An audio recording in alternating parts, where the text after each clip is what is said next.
LF 워십팀의 또 귀한 찬양에 큰 은혜 받으신 줄로 믿습니다. 워십팀이 이렇게 찬양을 할 때 회중석에서 박수를 치시는데 아이고 잘한다, 아이고 잘한다 이런 의미 아닙니다. 우리는 같이 워십을 하면 좋겠지만 할 줄 모르잖아요. 저도 그래서 열심히 박수는 치는데요. 하나님께 박수를 통해서 이 찬양에 참여하고자 치는 겁니다. 그래서 워십팀이 찬양할 때 나도 이 시간 하나님께 이 노래도 잘 모르고 워십도 잘 모르니까 내가 박수를 하나님께 찬양 드려야 되겠다 라는 마음으로 참여하시면 되겠습니다. 오늘 워십팀의 찬양에 오늘 이곳에 계신 하나님께서 기쁘게 받으시고 또 이들 통하여 필요한 은혜가 이곳에 있는 모든 성도님들과 청년들에게 충만하게 임하였을 줄로 믿습니다. 2023년이 이제 끝나갑니다. 며칠이 지나면 2024년 새해가 밝을 텐데요. 올 한 해를 한번 돌아보면 어떻게 평가하실 수 있겠습니까? 2023년을 한 단어, 한 문장으로 축약해 본다면 나름대로 어떻게 정의를 내릴 수 있을까 한번 고민해 보시기 바랍니다. 슬픈 표현 중에 이생망이라는 게 있잖아요. 이번 생은 망했다라는 표현이죠. 올해는 망했다라고 생각하시는 분도 있을 것이고 반대말로는 이생흥이 있더라고요. 이번 생은 흥한다라는 뜻인데 그래도 2023년은 지난 시간과 비교해 봤을 때 나름대로 괜찮았다라고 판단하시는 분들도 계실 겁니다. 앞으로 남은 인생 한 80년 정도는 더 사실 텐데요. 매년마다 이생망, 올해 망했어 라는 말 하지 않고요. 어떠한 어려움과 환경적인 고난이 찾아온다 할지라도 매해마다 이생흥, 나는 흥했지, 나는 흥했어 라고 고백하며 살아가려면 어떠한 것이 우리에게 필요하겠습니까? 분명한 인생의 목적을 찾으셔야 되겠습니다. 나에게 인생의 목적, 내가 왜 사는지 그 목적을 찾게 되고 이루어가게 되면 주변 환경이 어떻게 달라지고 어려움이 찾아온다 할지라도 흔들리지 않습니다. 인생의 목적이 분명하면 그것 지켜가면서 기쁨과 보람과 가치와 행복을 느끼면서 매해 살아갈 수 있다는 것입니다. 오늘은 2023년이 저무는 시점에서 삶의 이유, 인생의 목적에 대한 말씀을 전해드립니다. 오늘 선포되어지는 말씀은 지금까지 여러분이 형성해 놓았던 인생관, 세계관과는 조금 다를 것입니다. 그래서 말씀이 잘 와닿지도 않고 머릿속에서 맴도는 경향이 있을지도 모르겠습니다. 그런데 이곳에 계신 모든 분들은 예수님을 믿음으로 하나님의 자녀가 된 구원받은 사람들입니다. 그러면 그리스도인으로서의 정체성이 바뀌게 됐는데 그에 걸맞는 인생관, 가치관, 사고방식을 가질 수 있어야 되겠습니다. 그리스도인다운 인생의 목적을 빨리 깨닫고 지켜가야 여러분이 믿음의 사람들로서 행복하고 보람있고 가치 있는 삶을 매해 경험할 수가 있다는 것입니다. 2024년이 며칠 뒤면 밝아오겠습니다. 새해부터에는 그리스도인의 삶의 목적을 기억하고 붙잡고 살아가심으로 때로는 건강이 안 좋아질 수도 있겠고 삶의 고난이 찾아올 수 있겠고 사업이 힘겨워질 수도 있겠습니다. 근데 분명한 나의 인생의 목적을 붙잡고 지켜가시는 것들을 통하여 이생망이라고 하는 표현은 올해로서 정리해 버리시고요. 내년부터는 이생흥, 올 한 해는 흥했다라는 고백을 매해 하나님 앞에 고백하며 살아가는 저와 여러분 되시기를 주님의 이름으로 축원합니다. 첫 번째 인생의 목적입니다. 예수님을 따르게 합니다. 내 곁에 있는 소중한 사람, 사랑하는 사람으로 하여금 예수님을 따르게 만드는 것이 그리스도인의 첫 번째 삶의 목적에 해당된다는 것입니다. 오늘 본문을 보게 되면 세례 요한은 지나다니시는 예수님을 보면서 이렇게 외쳤습니다. 저분은 하나님의 어린 양이야 라고 선포하게 되죠. 하나님께서 선택하신, 하나님이 지정하신 어린 양이다 라고 예수님에 대해서 주변 사람들에게 소개하는 것을 보게 됩니다. 여기에서 어린 양이라고 하는 것은 참 귀엽고 순수하고 깨끗하고 이런 의미가 아니고요, 하나님 앞에 바쳐지는 제물을 의미합니다. 특별히 우리가 죄를 범하게 됐습니다. 그러면 당연히 처벌받아야죠. 책임을 져야 되겠습니다. 사회적으로도 처벌을 받아야 되겠고 나중에는 공의로우신 하나님, 모든 만물의 주인 되시고 우리에게 생명을 주신 그분 앞에서 내가 이 생명을 잘못 사용한 것에 대한 벌을 받아야 되겠습니다. 그런데 하나님께서는 너무나 사랑이 많으시니까 이 처벌을 당연히 받아야 되는 인간임에도 불구하고 계속해서 용서해 주고 싶은 겁니다. 그런데 하나님의 공의의 속성이 있죠. 공의의 속성은 잘한 일에 대해서 상을 주고 잘못한 일에 대해서는 아무리 내가 잘 아는 사이라 할지라도 공정하게 벌을 내리는 것이 공의의 속성입니다. 인간이 잘못하게 되면 이 공의의 속성 때문에, 이 성품 때문에 그냥 덮어줄 수는 없다라는 것이죠. 그래서 하나님이 만드신 시스템이 뭐였냐면 속죄 제사라고 하는 것이었어요. 내용은 어렵지가 않습니다. 인간이 죄를 짓게 되면, 하나님의 백성들이 잘못을 저지르게 되면 내가 아끼는 순양, 어린 순양 하나를 가지고 나와야 됐습니다. 그리고 제사장 앞에 나아가서 순양의 손을 딱 얹죠. 안수하는 겁니다. 그리고 내가 지은 죄를 고백하게 되면 이 죄가 양에게 전가되게 됩니다. 그러면 그 어린 양이 내 죄를 대신해서 고통당하면서 피 흘려가면서 죽는 겁니다. 내 죄값을 이 속죄 양이, 이 어린 양이 대신 받아주는 거죠. 이렇게 하나님이 사랑하시는 인간이 지은 죄로 인하여 매번 처벌받지 않고 용서받을 수 있는 시스템을 구약시대에 만들어서 그분의 선택하신 백성들에게 알려주시게 되죠. 이게 속죄 제사의 내용이었습니다. 그래서 여기에서 세례 요한이 예수님에 대해서 참 순수하시고 너무나 깨끗하시고 너무나 훌륭하신 분이야 라는 의미에서 하나님의 어린 양이라고 표현한 것이 아니고요, 이곳에 계시는 저 예수님은 하나님께서 모든 인간들, 모든 죄인들의 죄를 대속하시기 위해서 지정하시고 선택하신 속죄양, 어린 양이다 라고 하는 것을 선포했던 것이었습니다. 세례 요한은 알고 있었습니다. 이 예수님이라고 하는 분이 결국 모든 인간들, 과거와 현재와 미래에 있는 모든 죄인들, 그 죄를 대속하시기 위해서 십자가에 고통당하시고 피 흘려 죽으시는 분, 그렇게 우리의 죄를 속량해 주시는 분이라는 것을 알고 있었던 겁니다. 그래서 여기저기 다니고 계시는 예수님에 대해서 다르게 규정하지 않죠. 하나님이 지정하신, 하나님이 택하신 인류의 죄를 대속하기 위해 이 땅에 오신 어린 양, 속죄 양이다 라고 표현했던 것입니다. 37절입니다. 그런데 이 말을 듣고 세례 요한을 따라다녔던 제자들 중에서 두 명의 사람이, 조금 세게 말하면 배신을 합니다. 이 두 사람은 누구냐면, 한 명은 뒤에 나오는 안드레이고 또 다른 한 명은 이 요한복음을 기록한 사도 요한으로 추정합니다. 그들은 그토록 따라왔던, 그토록 존경해왔던 세례 요한 곁을 떠나서 지금 막 출현한 예수님에게 따라가게 되었다라는 것입니다. 잠시 그들은 세례 요한으로부터 멀어져서 예수님이 어떠한 분인지 관찰하기 위해서 뒤쫓아갔던 것은 아니었습니다. 지금까지 함께했던 스승님을 저버리고 새로운 스승을 찾아 떠났던 것입니다. 그래도 그동안 같이 금식도 하고 기도도 하고 경건 생활도 하고 보냈던 시간이 굉장히 길었는데, 세례 요한 인간적인 마음에서는 아무리 메시아가 왔다 할지라도 이렇게 나를 떠나가는 것이 맞는가라는 인간적인 서운함이, 씁쓸함이 몰려올 수 있는 상황이었습니다.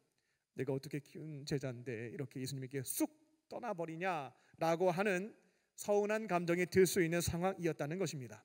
그런데 오늘 본문을 보게 되면 세례 요한은 전혀 개의치 않습니다. 신경 쓰지 않습니다. 왜냐하면 그는 자신의 인생의 목적, 살아가는 이유에 대한 것이 분명했거든요. 나는 누구인가? 광야에서 외치는 자의 소리이고, 나는 누구인가? 예수님의 길을 예비하는 사람이다. 다른 사람들이 예수님 잘 만날 수 있도록 그 길을 예비하는 것이 나이고 내 인생의 목적이라고 하는 것이 분명했던 것이 세례 요한이었어요. 그러니까 제자들이 떠나든 붙든 상관없습니다. 내 인생의 목적이 분명하게 세워져 있고 그 목적을 달성하고 있었기 때문에 세례 요한은 기쁨이 충만했다라는 것입니다. 세례 요한이 이 땅에서 목숨이 붙어있는 한 살아가는 이유는 무엇이었는가? 사람들에게 살아계신 예수님을 구원자이심을 알려주고, 그렇게 내 곁에 있는 소중한 사람들, 사랑하는 사람들이 예수님을 만날 수 있도록, 예수님을 믿을 수 있도록, 예수님을 따를 수 있도록 하는 것이 그 인생의 목적, 사는 이유였다라는 것입니다. 두 명의 제자가 쑥 떠난다라고 하는 것은 인간적인 마음에서는 서운함이 확 몰려올 수 있겠지만, 내 인생의 목적을 생각해 봤을 때에는 목표가 달성된 겁니다. 굉장히 기쁜 거죠. 그리고 37절을 보게 되면 두 제자가 세례 요한으로부터 말을 들었다, 가르침을 받았다라고 하는 표현이 있습니다. 헬라어 원어를 보게 되면 그의 말을 들었다라고 할 때 한 번 들은 게 아니에요. 반복해서 계속 들은 것, 현재 분사형이 사용되어 있다는 것을 확인해 볼 수가 있습니다. 세례 요한이 제자들에게 하나님의 어린 양이야? 딱 이 한마디 딱 하고 입을 딱 닫은 것이 아니라 예수님에 대해서 반복해서 계속 설명하고 소개해 주었다라는 겁니다. 작정한 거예요. 내가 아니라 나는 그의 길을 예비하는 사람으로서 내가 가르쳐 주니까 제발 그분을 따라가라 라고 작정하고 알려준 것이 세례 요한이었다라는 것입니다. 안드레와 요한은 자신이 존경했고 가장 신뢰했던 스승님이 예수님에 대해서 계속 말씀해 주시니까 확신이 서는 거죠. 그래서 그들은 스승 곁을 떠나 예수님을 따라가는, 그렇게 제자가 되는 사람들이 됩니다. 여기 계신 저와 여러분 모두 무엇을 위해서 살아가는 사람들일까요? 내 곁에 있는 소중한 사람, 사랑하는 사람들에게요, 다른 것 소개하지 않습니다. 나의 구원자이신 예수님을 소개하고 그분을 믿게 하고 그분을 따르게 하는 것이 그리스도인의 첫 번째 삶의 목적인 줄로 믿습니다. 주의하세요. 내가 열심히 신앙생활하고 열심히 봉사하고 열심히 노력해서 자기 사람 만드는 거 아닙니다. 많은 사역자들이 내 사람 만들고 그 이후에 내 제자라고 표현하는데 틀린 말들입니다. 우리 그리스도인들은 내 사람 만드는 게 아니고요, 내가 열심히 성실하게 살아가는 것들을 통해 많은 자들을 예수님을 따를 수 있도록 만드는 것, 그게 바로 그리스도인의 첫 번째 삶의 목적인 것입니다. 여러분들은 하나님께서 파송하신 삶의 자리인 가정과 교회와 일터와 캠퍼스에서 참 착실하게 살고들 계시잖아요. 내 곁에 있는 사람들이 힘겨운 일들을 겪게 되면 외면하지 않고 따뜻한 마음을 가지고 섬겨도 주고 사랑으로 실천도 하시잖아요. 왜 그렇게 살아가십니까? 그들로부터 인정과 칭찬과 명성과 재물과 진급을 얻기 위함입니까? 내 인생의 목적이 그렇게 설정되게 되면 참 외롭습니다. 때로는 비참합니다. 허무해지고 허탈해진다라는 것이죠. 우리가 가정에서도 학교나 교회나 일터에서도 성실하게 사는 이유, 내 곁에 있는 사람들을 긍휼한 마음을 가지고 아끼고 돕는 이유는 나 인정받고 칭찬받기 위함이 아니다라는 것입니다. 그들에게 예수님 전하기 위해서 파송받은 그 자리에서 맡겨진 역할과 사명에 충성을 다하는 거예요. 그 삶을 통해 그들에게 예수님 소개해주고 예수님에 대해서 알려주고 그렇게 예수님 믿고 만나고 구원받을 수 있도록 하는 것, 그게 바로 우리들의 첫 번째 인생의 목적인 줄로 믿습니다. 그렇게 먼저 그의 나라와 의를 위해서 살아가게 되면 여러분들이 날마다 기도하는 것, 이것 좀 제발 들어주세요, 채워주세요 하는 것들, 필요한 것 더하여 주시는, 더 풍성하게 채워주시는 은혜도 경험하게 될 줄로 믿습니다. 그리스도인의 첫 번째 인생의 목적, 아마 지금까지 형성해왔던 인생관과는 너무나 동떨어지는 얘기여서 맴돌고 새겨지지 않는 분들 많이 계실 거예요. 그런데 그렇다 한다 할지라도 그리스도인의 첫 번째 삶의 목적은 내 곁에 있는 사람들이 예수님을 따를 수 있도록 하는 것, 예수님을 만날 수 있도록 하는 것, 이것임을 분명히 기억하시고 지켜가실 줄로 믿습니다. 사람들한테 열심히 살게 되면 호기심을 가지고 저한테 물어보게 되거든요. 참 좋으신 분이네요. 참 착실하게 사시네요. 저를 도와주실 필요가 없을 텐데 이렇게 친절을 베푸시는 이유가 무엇입니까? 이런 호기심과 질문이 생겼을 때 정확하게 알려주는 거죠. 세례 요한처럼 반복해서 가르쳐주는 것입니다.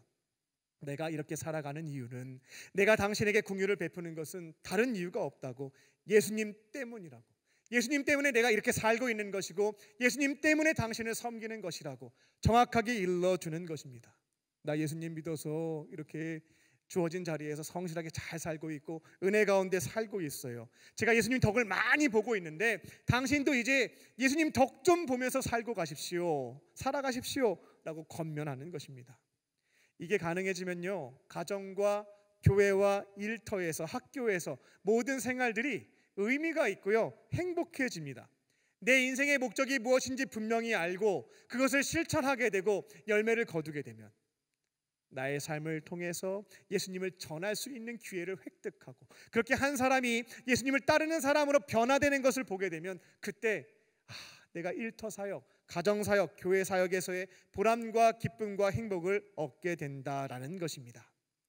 인생의 첫 번째 목적입니다. 내 곁에 있는 사람들, 소중한 사람들, 예수님 따르게 해야지. 예수님 따르게 해야지. 이 목적을 꼭 붙잡고 풍성한 열매를 거두는 저와 여러분 되시기를 주님의 이름으로 축원합니다. 두 번째는 예수님을 닮아가는 것입니다. 예수님을 닮아갑니다. 세례 요한을 잘 따라다녔던 안드레와 요한이 이제는 예수님의 제자가 되어서 살아가게 됩니다. 38절을 보게 되면 그 두 사람이 예수님에게, 하나님의 어린 양이신 예수님에게 찾아가게 되었을 때 주님이 질문을 던지시게 되죠. 당신들은 저기 세례 요한의 제자인데 나한테 왔네요. 뭘 원해서 나한테 왔습니까? 당신들은 무엇을 원하십니까? 라고 하는 것을 질문을 던지신 겁니다. 그러면 이전까지 자신들이 믿고 따랐던 스승 세례 요한께서 예수님의 정체성에 대해서 분명하게 가르쳐줬잖아요. 하나님의 어린 양이라고 하는 것을 알려주었습니다. 우리의 죄를 대속하시기 위해서 내 죄값을 대신 감당하심으로 죄사함을 받을 수 있도록, 하나님의 자녀가 되도록, 영원한 생명을 얻을 수 있도록 그 일을 이루시기 위해 이 땅에 오신 하나님의 어린 양이라고 하는 것을 가르쳐 주었습니다. 그러면 예수님이 뭘 원해? 라고 물어보면 정확하게 답변을 해야죠. 하나님께서 우리에게 보내신 어린 양 앞에서 내 죄를 용서해 주실 수 있는 그분 앞에서 저는 죄인입니다. 고백해야죠. 저의 죄를 용서해 주십시오. 세례 요한에게 세례도 받아봤지만, 물세례 받아봤지만 제 삶은 바뀌지가 않았습니다. 형편없습니다. 회개한 만큼 이제는 죄인처럼 살지 않고 하나님의 자녀답게 내 삶이 바뀔 수 있도록, 회개에 합당한 열매를 맺을 수 있도록 도와주십시오. 저도 착하게 살고 싶고 바르게 살고 싶고 율법 지키고 싶습니다.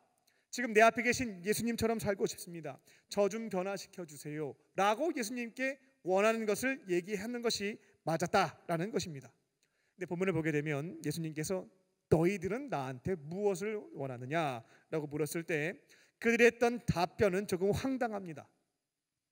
근데 저기 주님, 그 답변하기 전에요, 저희들도 질문이 있는데요, 어디 사십니까? 어디 사시죠? 라고 하는 것을 질문하는 것을 보게 됩니다. 아무래도 지난 세월 세례 요한, 자신의 스승님이었던 세례 요한님의 거주지가 없었습니다. 그러니까 광야에 사시는 분 따라다녔거든요. 약간 지금으로 말하자면 그 세례 요한은 나는 자연인이다, 이승윤 씨 나오는 거 있죠. 약간 그런 느낌이 있어요. 낙타 털옷에 가죽 허리띠에 딴 거 안 먹습니다. 야생 메뚜기와 야생 꿀을 먹으면서 생존했던 사람이었어요. 그분의 제자로 사는 거 어렵습니다. 자발적인 어떤 선택적인 가난, 그것을 택한 스승님 밑에 있는 제자들 늘 어렵다라는 것이죠. 새로운 스승님을 선택하게 되는데 이분은 조금 형편이 나았으면 좋겠다라고 하는 바람이 있었던 것 같습니다. 과거에 랍비들은 말씀을 가르치게 되면 돈을 받았거든요. 수업료를 받았다라는 것입니다. 그래서 이 두 명의 제자는 예수님을 따르기 전에 저기 어디 사시나요? 주님이 사시는 것을 확인하는 것을 통해서 살림살이는 괜찮으신지, 맛있는 것 좀 먹을 수 있는지 판단해 보고 싶었던 마음이 있었던 것으로 보입니다. 그래서 이제 새로운 스승님을 택하는 면에 있어서 그분의 형편은 어떤지를 확인해 보려고 했던 것이 두 사람의 모습이었던 것 같습니다. 예수님 입장에서는 황당하죠. 그런데 이해심이 참 많으신 분이십니다. 사랑이 많잖아요.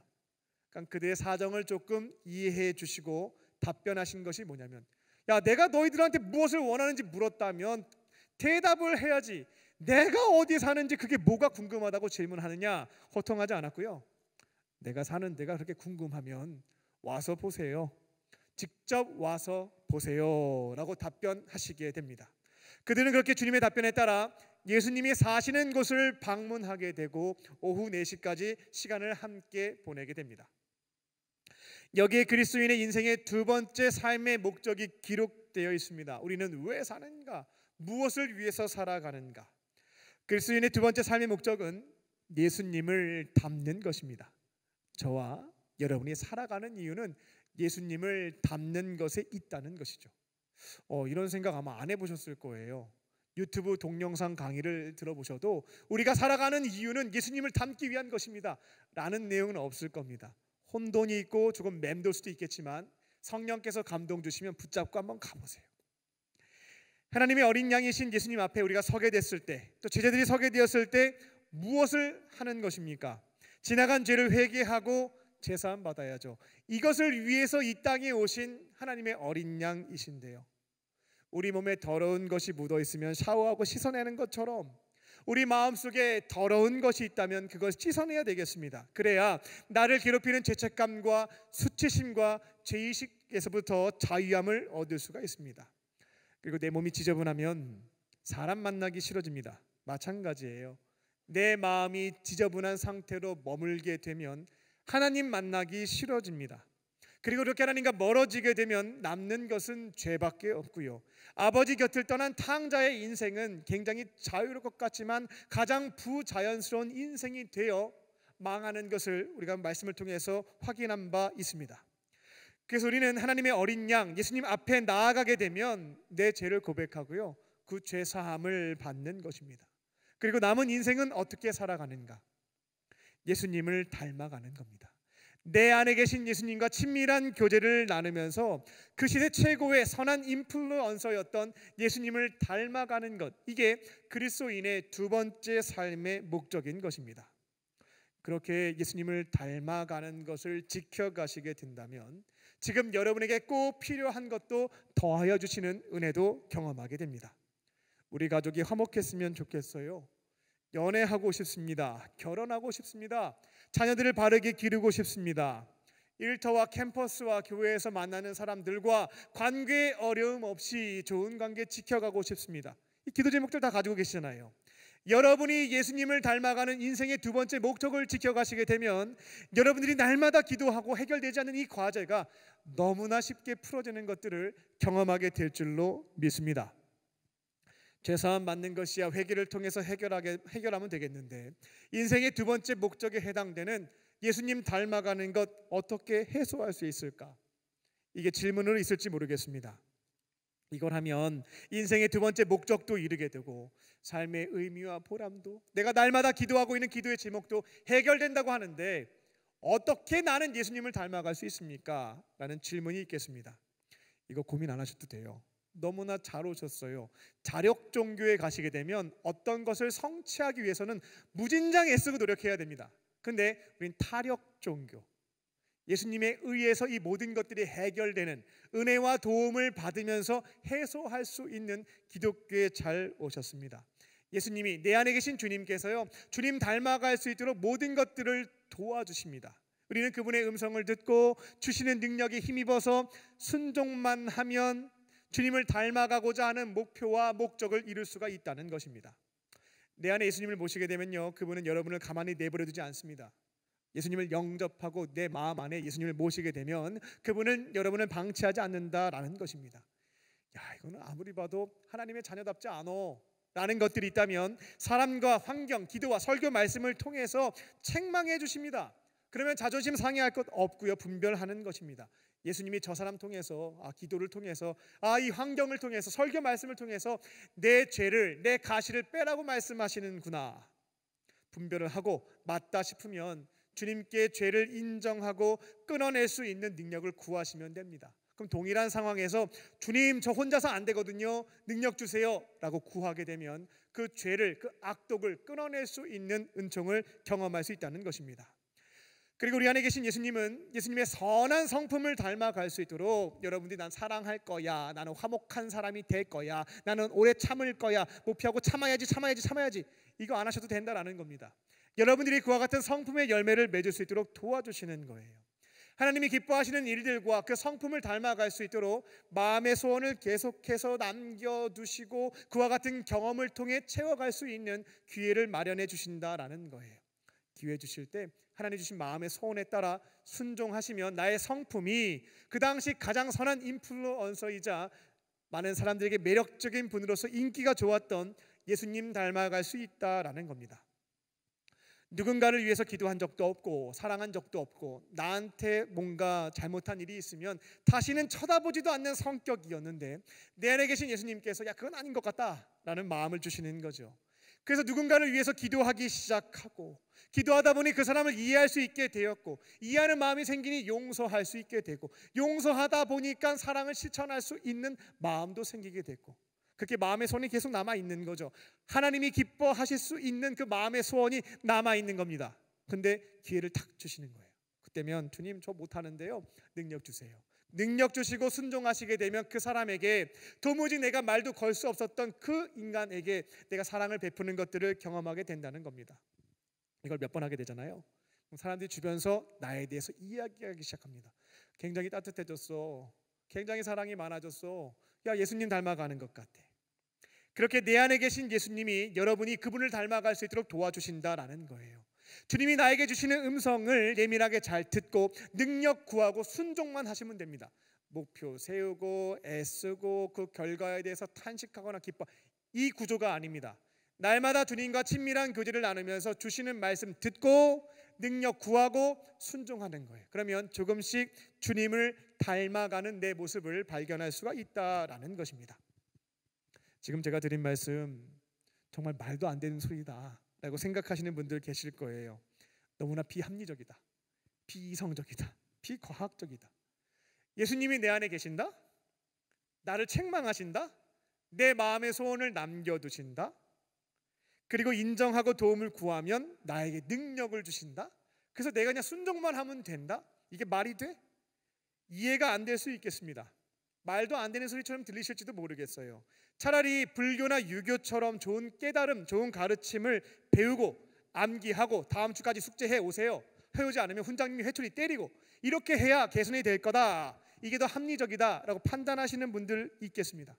근데 해보세요. 안 됩니다. 아무리 좋은 가르침이고 내가 암기하고 지켜가려고 수첩에 적어놔도 내가 막상 하려고 하면 용기도 없고 능력도 없고 잘 되지 않는 것, 덮어두게 되는 것들을 경험하게 된다는 거죠.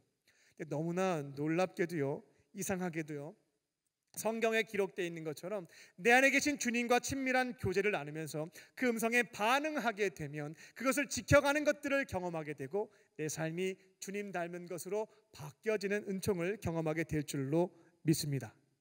이 말씀을 붙잡고 지켜가시면서 인생의 두 번째 목적도 달성하는 저와 여러분 되시기를 주님의 이름으로 축원합니다. 끝으로 예수님과 함께 시간을 보냅니다. 예수님과 함께 시간을 보냅니다. 그리스도인의 두 가지 삶의 목적입니다. 아마 예배당문 밖으로 나가시게 되면 다 지워질 거예요. 너무나 생소한 말들이어서 적어놓고 기억하십시오. 두 번째 목적은, 두 가지 목적은 뭐냐면 내 곁에 있는 사람들로 하여금 예수님을 따르게 만든다, 그리고 예수님을 닮아간다입니다. 이 두 가지 목표를 달성하고자 한다면 복잡하지 않습니다. 딱 한 가지만 기억하시고 날마다 지켜가시면 되겠는데요, 그게 뭐냐면 예수님과 함께 보내는 시간, 그것을 늘리는 것입니다. 평일과 주일 내 안에 계시는 예수님과 인격적인 만남과 교제의 시간을 지켜가고 늘려가는 것, 이것만 잘하시면 두 가지 인생의 목적은 저절로 달성이 된다라는 것이죠. 오늘 본문에서 세례요한의 두 명의 제자는 예수님을 따라 나섰습니다. 그리고 오후 4시까지 함께 시간을 보내게 되죠. 예수님과 같이 한번 시간을 보내보니까 정말 좋으신 분 같아요. 그래서 그들은 그 이후 3년의 시간을 주님과 함께 시간을 보내게 됩니다.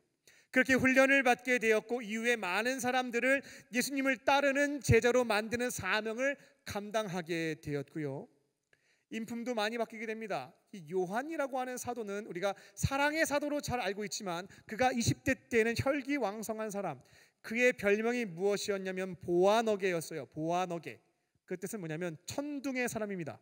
토르 아니에요. 이게 성격이 이제 불같아서 천둥의 사람이었습니다. 그러니까 막 벼락친다 그러잖아요. 옛날 아버지가 화내시면 막 벼락치는 것 같아.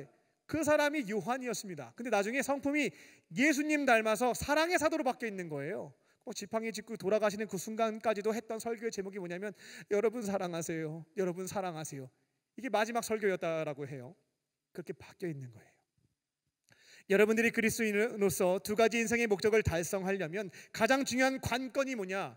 평일과 주일에 예수님과 함께 보내는 시간, 예수님과 함께 보내는 시간을 규칙적으로 정해놓고 지켜가는 것에 달려있다라는 것입니다. 2023년이 얼마 남지 않았습니다. 이번 주부터는 이 두 가지 인생의 목적을 달성하기 위해서 주일이면 무엇을 하겠습니까? 주일 되면 예배와 속회를 통해 내 안에 계신 예수님과 함께 보내는 시간을 지켜가는 거예요.